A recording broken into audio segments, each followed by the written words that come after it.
2023 13 साल पुरानी बात है। बेंगलुरु में एक हस्बैंड वाइफ रहा करते थे और दोनों बहुत ही पढ़े लिखे। हस्बैंड एक बड़ी कंपनी बल्कि इन्फोसिस वहाँ सॉफ्टवेयर इंजीनियर और वो मैनेजर के पोस्ट पे काम कर रहा था। उसकी वाइफ वो यूपी की रहने वाली प्रियंका, वो बेंगलुरु में ही एक नामी प्राइवेट स्कूल में टीचर थी। 2007 में दोनों की शादी हुई थी। शादी को 3 साल बीत चुके थे। तो 2010 की बात थी और तारीख थी 10 अगस्त। सुबह सुबह करीब 7:30 बजे बेंगलुरु के एक इलाके में एक पुलिस स्टेशन है जिसका नाम है हुलीमावु पुलिस स्टेशन। हुलीमावु पुलिस स्टेशन में एक फ़ोन आता है। फ़ोन इंस्पेक्टर सुनते हैं जो उस थाने के इंचार्ज थे और उन्हें बताया जाता है कि उसी हुलीमावु के एक फ्लैट में एक कत्ल हुआ है। अब वो पूरा पॉश एरिया और वहाँ पे इस तरह के क्राइम होते नहीं, तो हुलीमावु पुलिस स्टेशन के लिए बड़ी शॉकिंग खबर थी। खैर टीम भागते हुए वहाँ तक पहुँचती है, उस फ्लैट में जाती है। जब फ्लैट के अंदर दाखिल होती है तो एक अजीब सा मंजर देखती है कि एक लेडी कुर्सी पर बैठी है। उसके दोनों हाथ कुर्सी के हत्थे से बंधे हुए हैं रस्सियों से। गले पे तेज धार हथियार के निशान हैं और वो कुर्सी पर ही बैठी हुई लुढ़की हुई है। उसकी जान जा चुकी थी। अब पंचनामा होता है, पुलिस की टीम पूछताछ करने के बाद सबसे पहले उस डेड बॉडी को अस्पताल भेजती है और अब चूंकि उस घर में 2 ही लोग रहते थे तो दूसरे शख्स से पूछताछ होती है। कत्ल प्रियंका का हुआ था जो बेंगलुरु के एक प्राइवेट स्कूल में टीचर की जॉब किया करती थी और प्रियंका का पति था सतीश कुमार जो एक सॉफ्टवेयर इंजीनियर इन्फोसिस कंपनी में, बेंगलुरु के नामी इन्फोसिस कंपनी में मैनेजर के पोस्ट पर था। अब सबसे पहले पुलिस सतीश से ही पूछताछ करती है। उसकी हालत बहुत ख़राब, रो रो कर 3 साल पहले ही शादी हुई थी। तो उसने पुलिस को जो बयान दिया वो ये था कि वो हर रोज़ सुबह पाबंदी से 5:30 बजे उठकर जॉगिंग के लिए जाया करता था। प्रियंका को सुबह सुबह उठना इतना पसंद नहीं था और फिर होता भी था तो वो स्कूल, चूँकि उसकी अर्ली मॉर्निंग की होती थी और सतीश को करीब 10 बजे दफ्तर पहुंचना होता था। प्रियंका 7:30 बजे निकलती थी तो वो उठती भी थी तो जॉगिंग के लिए नहीं जा पाती थी, उसके पास वक्त नहीं था। इसलिए सतीश हमेशा अकेले ही जॉगिंग पर जाया करता। उसने पुलिस को बताया कि 10 अगस्त की सुबह वो जॉगिंग पर था, तभी थोड़ी देर में ही उसकी वाइफ का उसके मोबाइल पे कॉल आया और उसने कहा कि कुछ पेपर वाले आए हुए हैं, 2 लोग हैं और वो घर की रद्दी ख़रीदने की बात कर रहे हैं। मैंने मना कर दिया है लेकिन वो जा नहीं रहे हैं, कह रहे हैं कि मैडम दे दीजिए कुछ भी, सुबह सुबह का वक्त है, बौनी हो जाएगी। तो इसने कहा ठीक है तुम दरवाज़ा मत खोलना, सतीश ने कहा, और मैं आता हूँ तो तुम दरवाज़ा लेकिन मैं आने तक मत खोलना, क्योंकि उसे भी लगा सुबह सुबह रद्दी वाले घर में पहुँच गए, 6 भी नहीं बज रहा है। तो उसने ये कहकर बीवी को फ़ोन रख दिया, फ़ोन काट दिया।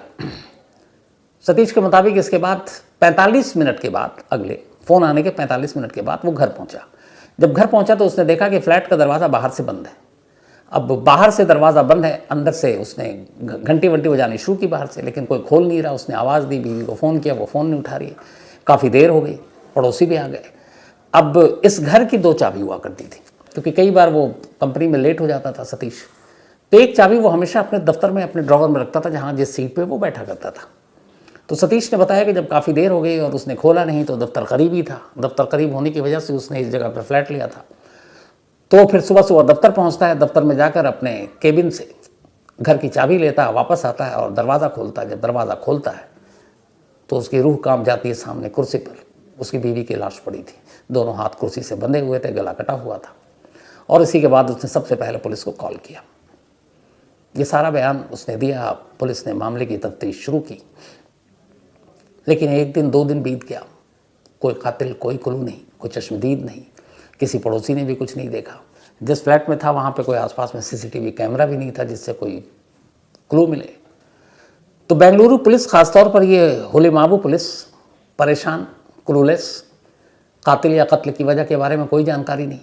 अब इधर चूँकि जिसका कत्ल हुआ वो एक स्कूल की टीचर थी और एक ऐसे शख्स की पत्नी थी जो इन्फोसिस जैसे रेपुटेटेड कंपनी में काम करता है, तो पुलिस के ऊपर प्रेशर भी था।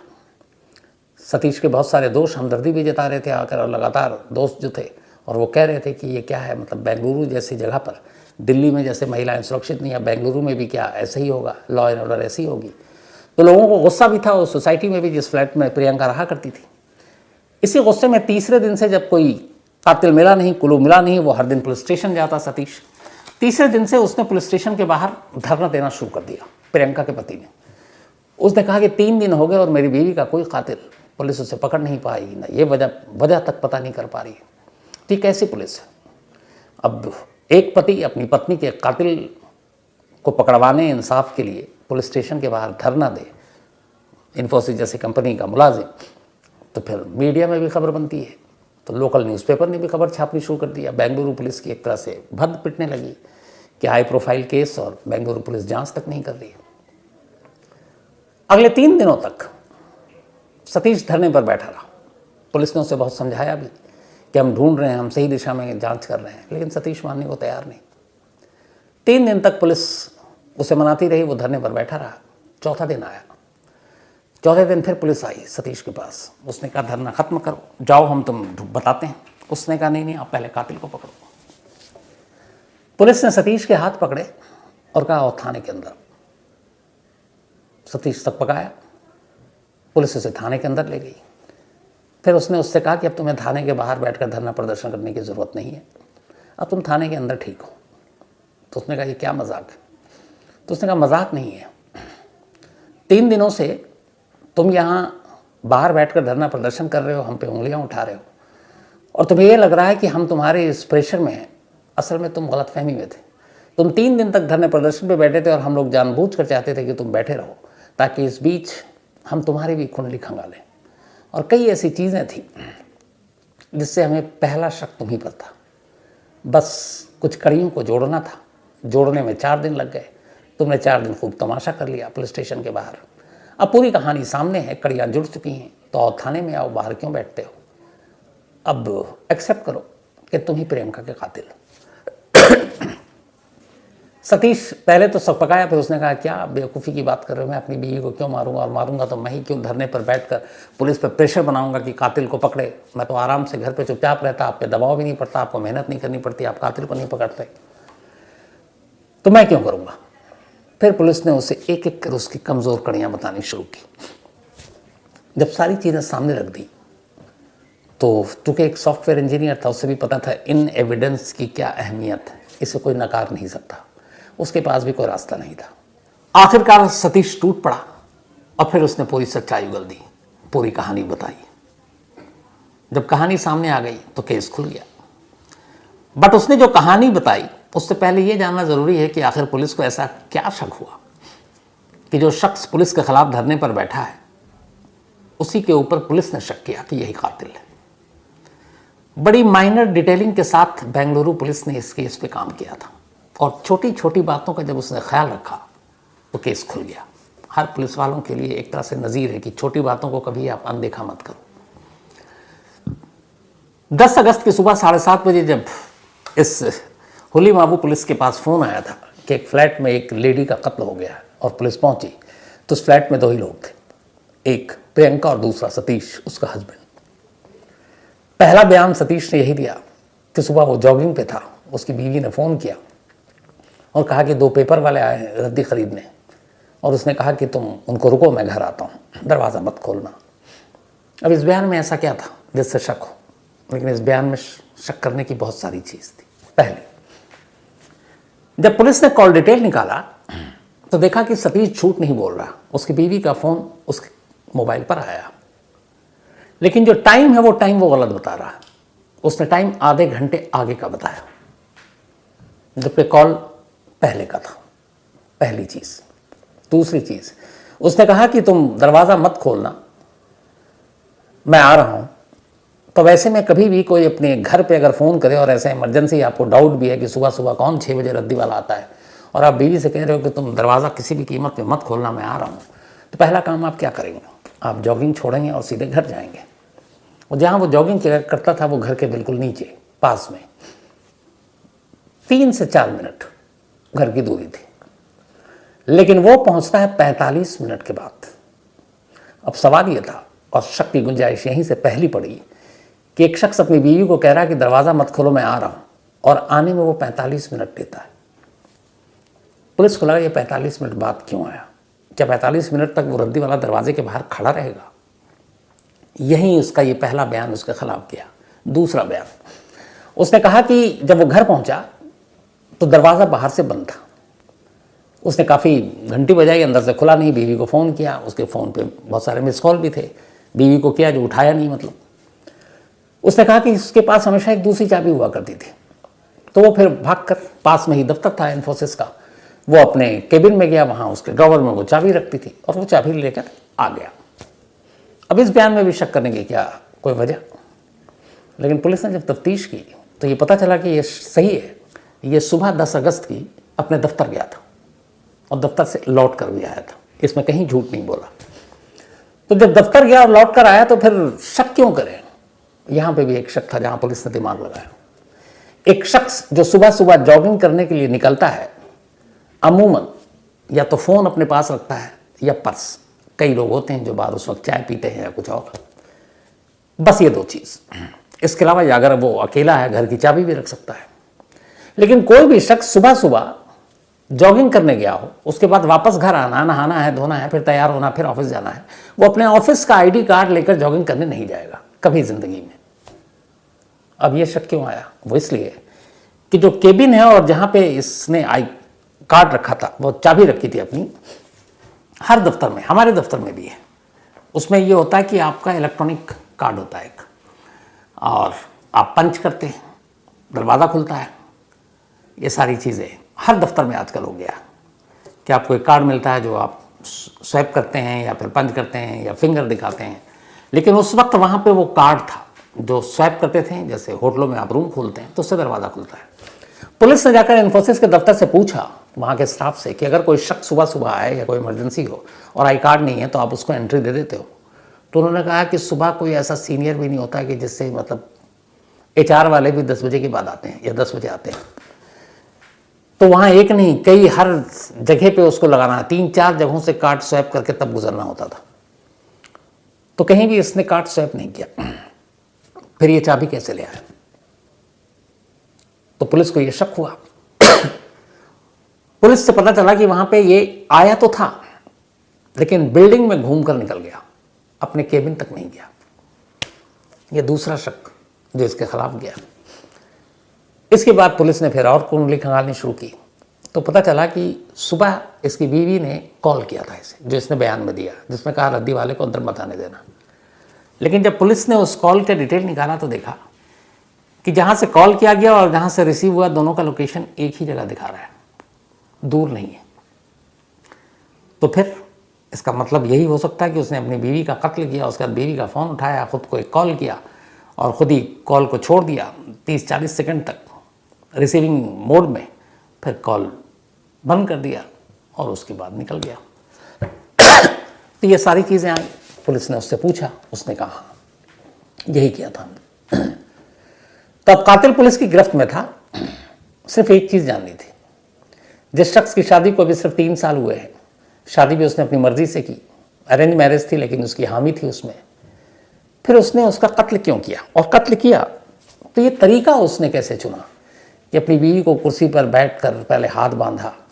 क्या उसने अपनी बीवी के हाथ जिंदा रहते हुए बांधे थे या कत्ल करने के बाद उसको कुर्सी पर बिठाया, और वजह क्या थी, उसने अपनी बीवी का कत्ल क्यों किया। तो फिर आगे की कहानी सतीश ने बताई। शुरुआती कड़ियां तो पुलिस ने जोड़ दी। 2007 में सतीश की प्रियंका से शादी हुई थी। सतीश बेंगलुरु का रहने वाला था, वहीं पैदा हुआ, वहीं पला बढ़ा। सतीश के माँ बाप को एक लड़की की तलाश थी। इत्तेफाक से प्रियंका बेंगलुरु पहुंची, यूपी की रहने वाली, और वहाँ के DPS स्कूल में उसको एक टीचर की नौकरी मिल गई। वहाँ नौकरी करने लगी, दिखने में अच्छी, ठीक ठाक नौकरी, पढ़ी लिखी। सतीश के घर वालों को लड़की बहुत पसंद आ गई। उन्होंने सतीश को दिखाया, सतीश को भी वो अच्छी लगी। तो दोनों परिवार की सहमति से 2007 में शादी हो गई। अब शादी के बाद एक नई कहानी शुरू होती है। होता यह है कि जो उसने पूरी कहानी सुनाई, अब चूंकि हालांकि प्रियंका इस दुनिया में नहीं है इसलिए उसका पक्ष क्या होगा ये कहा नहीं जा सकता, लेकिन जो उसकी रिकॉर्ड पर कहानी है सतीश की, ये 1 साइडेड है। दूसरे साइड का मैं भी नहीं बता सकता आपको, क्योंकि उसको बताने के लिए उसका जिंदा होना ज़रूरी था। तो जो सतीश के साइड की कहानी पूरी है, जो कत्ल की वजह, वो उसने जो पुलिस में बताया, बयान दिया, वो ये है कि शादी के वो शुरू से ही अपने गले में एक लॉकेट पहना करता था। उस लॉकेट में 2 तस्वीरें हुआ करती थी, एक उसके माँ की, एक बाप की। जब शादी हो गई तो प्रियंका ने जब वो लॉकेट देखा और तस्वीरें देखी तो पहली बार उसने ये कहा कि तुम ये अपने मम्मी पापा की तस्वीर हटा दो और इसमें सिर्फ मेरी तस्वीर लगाओ। ये पहली चीज़ हुई। फिर उसने कहा ये अपने माँ बाप के साथ ही रहता था। कुछ वक्त के बाद प्रियंका ने कहा कि अब मम्मी पापा के साथ नहीं रहना, अलग रहते हैं, कहीं अलग चलकर। सतीश जाना नहीं चाहता था, लेकिन माँ बाप ने कहा कि ठीक है, चाहती है बहू तो चले जाओ। अब वो अलग आ गया, अलग रहने लगा। लेकिन इसके बाद सतीश अपने माँ बाप से मिलने जाए तो प्रियंका को वो भी ठीक नहीं लगे, तो उसको लेके झगड़ा शुरू होता था। इस दौरान में प्रियंका लगातार अपने मम्मी पापा से बात कर रही होती, तो जब भी वो बात करती, सतीश उसको बात करते हुए देखता तो उसके अंदर एक गिल्ट आता कि इसके रिश्ते तो इसके माँ बाप के साथ वैसे ही हैं, डेली बातचीत होती है, लेकिन इसकी वजह से मैंने अपने माँ बाप को कहीं छोड़ दिया। तो ये गिल्ट उसके अंदर था कि मुझे शायद नहीं छोड़ना चाहिए था। लेकिन फिर भी दोनों साथ रह रहे थे, झगड़े लड़ाई के बीच में। लेकिन फिर जुलाई 2010 में सतीश एक ज़मीन खरीदता है और उस ज़मीन पे उसको अपना एक घर बनाना था। जब उसने ज़मीन खरीद लिया तो अब भूमि पूजन होनी थी, और भूमि पूजन की तारीख जो थी वो अगस्त के पहले हफ्ते में थी। सारी तैयारी हो गई, भूमि पूजन होनी थी जिस दिन, सब हो गई। प्रियंका के माँ बाप भी यूपी से पहुँचे, इधर सतीश भूमि पूजन में बिजी है। तभी सतीश के माँ बाप भी भूमि पूजन में पहुँच गए। जब वो पहुँचे तो प्रियंका वहीं पर थी। उसने उन्हें देखकर वापस लौटा दिया। उन्होंने कहा कि ये आपकी नहीं, ये हमारी अपनी ज़मीन है, हम पति पत्नी की, हमने अपने पैसे से ख़रीदा है, तो इसमें आपका कोई लेना देना नहीं है, तो इसलिए आप इस भूमि पूजन से दूर रहे। बहू के मुँह से ये बात सुनकर सतीश के माँ बाप लौट गए। इत्तेफाक से ये बात सतीश को पता चल गई। जिस दिन ये पता चली उसी दिन सतीश ने ठान लिया कि अब वो प्रियंका से बदला लेगा और वो उसे मारेगा। और इसी के बाद उसने पूरी प्लानिंग की। अब प्लानिंग ये कि कत्ल कैसे करें और कैसे ये एक लूटपाट लगे। अगस्त फर्स्ट वीक की बात थी, चौथे या 5वें दिन भूमि पूजन हो गया, लेकिन वो अनजान बना रहा कि उसके माँ बाप को प्रियंका ने लौटा दिया और उसे कोई जानकारी इस बारे में। अब भूमि पूजन से प्रियंका बहुत खुश थी, तो उसी दौरान 2-3 दिन के बाद वो एक बहुत बड़ी पेंटिंग लेकर आता है। उस पेंटिंग में प्रियंका की तस्वीर थी, बड़े साइज की। उसको वो दीवार पे टांग देता है सुबह सुबह, और प्रियंका को पता नहीं है, रात की बात है, रात को उसने टांग दिया। सुबह सुबह वो प्रियंका को उठाता है क्योंकि उसे पता है ये स्कूल जाती है। उठाने के बाद कहता है कि तुम्हारी आंखों पे पट्टी बांधनी, मुझे एक सरप्राइज लाया हूँ तुम्हारे लिए गिफ्ट। प्रियंका खुश हो जाती है, कहते हैं हमारा भूमि पूजन है, अब हमारा ये बनेगा। उसके बाद जहाँ पे उसने पेंटिंग लगाई थी, उससे पहले ही उसको कमरे में ही उसने उसकी आंखों पे पट्टी बांध दी और उस पेंटिंग के ठीक सामने एक चेयर रख दी और बोला कि अब तुम इस कुर्सी पे बैठ जाओ और जब मैं कहूँगा तभी तुम आंखें खोलना।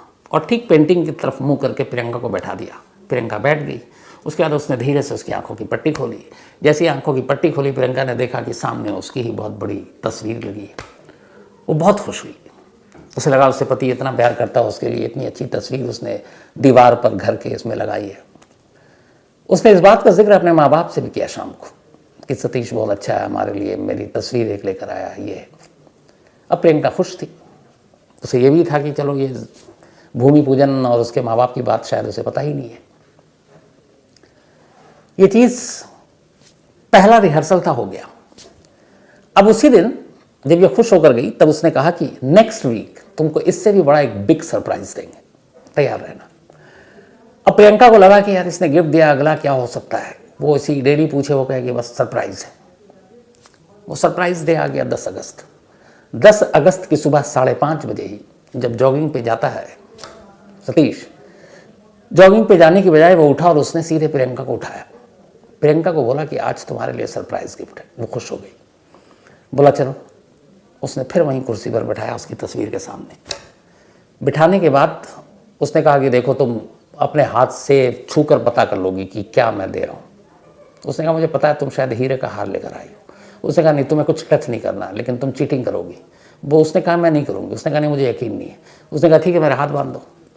उसने दोनों कुर्सी के हत्थे पर अपने साथ रस्सी लाया था, उस रस्सी से उसके हाथ बांध दिए अभी आंखें खुली हुई थी प्रियंका की। हाथ बांधने के बाद उसने कहा कि अब तुम्हारी आंखें बंद करूँगा, फिर जब मैं वो गिफ्ट तुम्हें दे दूँगा तब तुम्हारी आंखें खोलूँगा। वो मुस्कुराती हुई बोलती है ठीक है। इसके बाद वो उसकी आंखों पे पट्टी बांध देता है, ठीक पहले 1 हफ्ते पहले की तरह। पट्टी बांधने के बाद अब एक रस्सी का फंदा उसने अपने हाथ में ले रखा था। बहुत धीरे से उस फंदे को उसके गले में डालता है। चूँकि हाथ बंधे हुए थे, एहसास नहीं होता है प्रियंका को कि ये रस्सी है या लॉकेट है या हार है। जब वो गले में जाता है तो वो खुशी खुशी कहती है मैं समझ गई, मुझे इस बार मालूम है गिफ्ट क्या, तुम मेरे लिए हार लेकर आए हो। लेकिन इसके बाद आगे कुछ कह पाती। वो हार जो रस्सी थी धीरे धीरे शिकंजा कसती है और प्रियंका दम तोड़ देती है। प्रियंका की मौत हो चुकी थी, लेकिन सतीश को ये पता नहीं था कि बेहोशी और मौत में फ़र्क क्या होता है। उसे लगा कहीं कुछ सांसें चल रही हैं क्या है, तो वो श्योर होना चाहता था। फिर उसने गांठ खोली और एक चाकू लाया और गले को काटा ताकि वो श्योर हो जाए कि उसकी मौत हो जाए। ये सब करने के बाद उसने प्रियंका का मोबाइल उठाया, अपने मोबाइल पे कॉल किया, कुछ देर तक छोड़ दिया रिसीविंग को, फिर उसके मोबाइल को बंद किया, मोबाइल वहीं रखा, सारे निशान विशान मिटाए। उसके बाद घर की चाबी अंदर ही थी, दरवाजे को बाहर से इसने बंद किया और बंद करने के बाद जॉगिंग पे निकल गया। वो चाबी जो हमेशा अपने वो दफ्तर में रखा करता था, वो चाबी उसने एक दिन पहले से अपने पास रखी हुई थी, दूसरी। इस दौरान में उसने जो मोटिव भी था कि लूटपाट हुई है, तो उसने कहा कि चेक करके बताओ क्या क्या चोरी हुआ है। तो उसने कहा कि करीब 1.5 लाख के गहने और 2 लाख कैश मेरे घर में थे, वो गायब है, अलमीरा में नहीं है। पुलिस ने जो बाकी चीज़ें तफ्तीश की थी, सतीश पे तो शक था ही, वो उसके बैंक और जो प्रियंका है उसके बैंक का भी उन्होंने खाता निकाल लिया था। तो पता चला कि 1 हफ्ते पहले सतीश ने अपने अकाउंट में 2 लाख रुपए जमा कराए और अपने लॉकर में कुछ गहने रखवाए। वो वही गहने थे जो उसने चोरी के बात की थी। तो ये सारे सबूत पुलिस के पास थे। पुलिस ने इस केस में पूरी तरह से हर चीज़, हर एविडेंस को कलेक्ट किया और उसके बाद चार्जशीट दाखिल की। 28 जुलाई 2017 कर्नाटक की सेशन कोर्ट ने अपना फैसला सुनाया और सतीश को लाइफ इम्प्रिजमेंट यानी उम्र कैद की सज़ा दी। सतीश ने इस फैसले को हाई कोर्ट में चुनौती दी। हाई कोर्ट ने भी उसके इस लोअर कोर्ट के फैसले को बरकरार रखा। हालांकि जेल जाने के बाद उसने जेल के हर एक जो सजायाफ्ता कैदी होते हैं काम दिया जाता है, तो ये पढ़ा लिखा था काफ़ी। तो इससे पूछा गया तो उसने कहा मैं जेल के कैदियों को पढ़ाई लिखाई में मदद करूंगा, जो कंपटीशन एग्ज़ाम देना चाहते हैं, जो कुछ करना चाहते हैं। तो फिर इसने वहाँ के कैदियों को पढ़ाना शुरू किया और कहते हैं कि इसके पढ़ाई में बहुत सारे कैदियों ने डिग्रियाँ भी ले ली। ये एक अच्छा टीचर बन गया। अपने इसी अच्छे चाल चलन की इसने हवाला देते हुए फिर हाई कोर्ट में दोबारा वो कहा कि मेरी सज़ा पे गौर करे, मुझे रहम दें।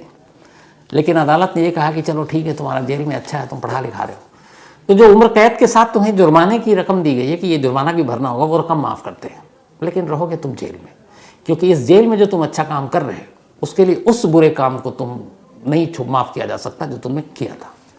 तो आज की तारीख में भी सतीश जेल में अपनी उम्र कैद की सज़ा काट रहा है। ये थी आज की कहानी।